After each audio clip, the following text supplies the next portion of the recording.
Nagpapahinga ka sa bus kahit hindi mo kilala ang driver. Kampante ka sa eroplano kahit hindi mo kilala ang piloto. Payapa ka sa bangka kahit hindi mo kilala ang kapitan. Kaya bakit sa buhay hindi ka makapagpahinga gayong alam mong ang Diyos ang may hawak ng lahat? Isipin mo ito. Hindi mo tinatanong ang driver sa bawat liko. Hindi ka nagpapanik sa bawat ulap sa langit. Hindi ka nababahala sa bawat alon sa dagat dahil nagtitiwala ka na may taong kwalipikado na gumagabay sa biyahe. Ganon din ang buhay. Maaring hindi mo maintindihan ang mga pagkakaantala.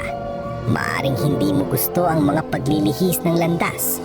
Maaring may mga panahong pakiramdam mo ay naliligaw. Ngunit hindi ibig sabihin nito na wala kang gabay. May mga yugto na mabagal.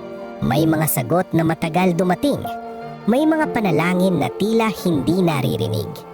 Ngunit sa bawat sandali, dinadala ka sa eksaktong lugar na kailangan mong marating.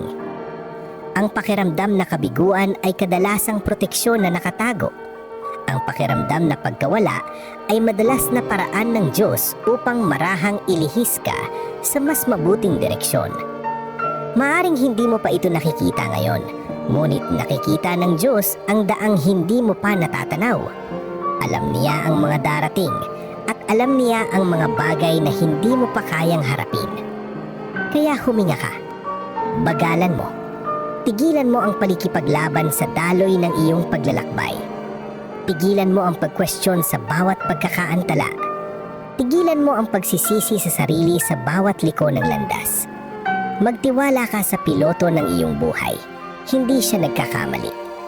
Kung naniniwala kang ang Diyos ang may hawak ng lahat, isulat mo, nagtitiwala ako sa piloto ng aking buhay.